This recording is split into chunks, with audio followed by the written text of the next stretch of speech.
జ్యోతిష్య శాస్త్రరీత్యా గోచారం ప్రకారం ఈ ఏప్రిల్ మాసం 9వ తేదీ బుధవారం రోజు కన్యా రాశి వారి యొక్క శుభ అశుభ ఫలితాలు ఎలా ఉన్నాయో ఈ వీడియో ద్వారా తెలుసుకుందాం.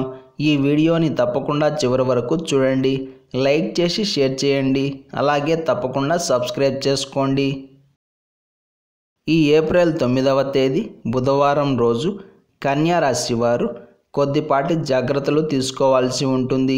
ముఖ్యంగా ఆర్థికపరమైన అంశాల్లో తప్పకుండా కేర్ఫుల్గా ఉండాలి. ఖర్చులు అధికంగా ఉంటాయి. అయినప్పటికీ మీరు బాధపడాల్సిన పనేమీ లేదు. ఈరోజు మీరు పెట్టిన ఖర్చు రేపటి రోజున ఏదో ఒక రూపంలో ఉపయోగపడుతుంది, లాభదాయకంగా ఉంటుంది. కాబట్టి ఖర్చులు పెట్టవలసి వచ్చినా చింతించాల్సిన పనేమీ లేదు. ఇక కుటుంబ పరంగా చిన్నపాటి గొడవలు తప్పకపోవచ్చు. జీవిత భాగస్వామి మిమ్మల్ని అపార్థం చేసుకుంటారు.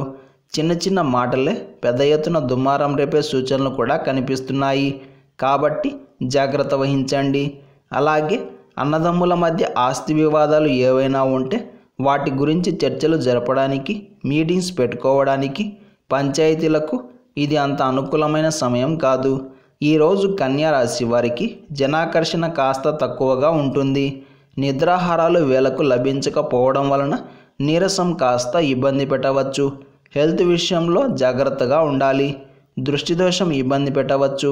కాబట్టి ఉదయం లేవగానే ఇష్ట దైవారాధన చాలా అవసరం అవుతుంది.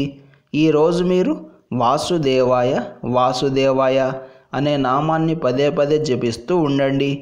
ఏవైనా చిన్న చిన్న ఆటంకాలు ఉంటే తొలగిపోయే ఛాన్స్ ఉంటుంది. మొత్తం మీద కన్యా రాశి వారికి ఈ బుధవారం రోజు మిశ్రమ ఫలితాలు గోచరిస్తాయి అని ఘంటాపదంగా చెప్పవచ్చు. ఈ బుధవారం రోజు కన్యా రాశి వారు లేత రంగు దుస్తులను ధరించకండి. అనునిత్యం రామనామాన్ని జపిస్తూ ఉండండి. ఎవరైతే శ్రీ సుబ్రహ్మణ్య స్వామివారిని పాలతో అభిషేకించి నీలిరంగు పుష్పాలతో అర్చన చేసి నెయ్యి దీపం వెలిగిస్తారో వారందరికీ కూడా ఖచ్చితంగా ఉత్తమమైన సంతానం ప్రాప్తిస్తుంది. సత్సంతానం కలుగుతుంది.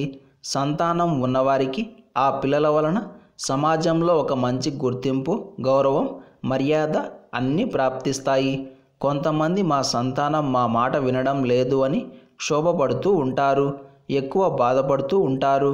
అలాంటి వాళ్ళు కూడా సుబ్రహ్మణ్య ఆరాధన చేయవచ్చు. కుమారస్వామి అనుగ్రహం వలన చెడు వ్యసనాలకు బానిసలైన మీ పుత్రులు మరలా తిరిగి మంచి మార్గం వైపు అడుగులు వేస్తారు. కాబట్టి ప్రతి ఒక్కరూ కుమారస్వామిని తరచూ పూజిస్తూ ఉండండి. సర్పదోషాలు, కుజదోషాలు, నాగదోషాలు తొలగి ఆనందంగా సుఖంగా ఉంటారు. మన సంతానం వృద్ధులకి రావాలన్నా, విద్యాభ్యాసం, ఉన్నత విద్య రెండూ సక్రమంగా జరగాలి అన్నా, మన జీవితంలో సంపూర్ణమైన విజయాన్ని సాధించాలి అన్నా మనకు తప్పకుండా గణపతి అనుగ్రహం ఉండాలి. అందుకే గణపతి అనుగ్రహం మెండుగా ఉండాలి అంటే ప్రతి సంకష్టార చతుర్థి రోజు ఈ విధంగా చేయండి.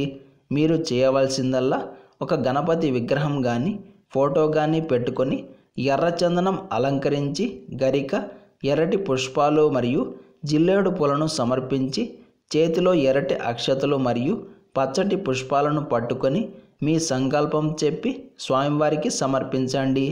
అలాగే పూజ మొత్తం పూర్తయ్యాక శక్తి గణపతి స్తోత్రాన్ని పారాయణం చేయండి. ఇలా చేస్తే సంతానం అభివృద్ధి, విజయం, శత్రుజయం అన్నీ ప్రాప్తిస్తాయి. పితృదోషాలు తొలగాలి అన్నా, కోటి జన్మల పాపాలు పోవాలి అన్నా, బ్రహ్మహత్య పాతకాలు దూరం కావాలి అన్నా మనమంతా తప్పకుండా శ్రీరాముల వారిని ఆరాధన చేయాలి.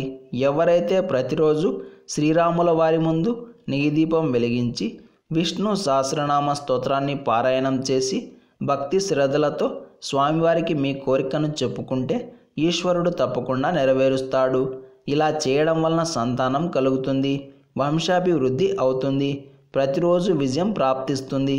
ఇలాంటి సమాచారం ప్రతిరోజు మీకు వీడియో రూపంలో అందాలంటే వెంటనే మా ఛానల్ని సబ్స్క్రైబ్ చేయండి. అలాగే బెల్ బటన్ని యాక్టివ్ చేసుకోండి.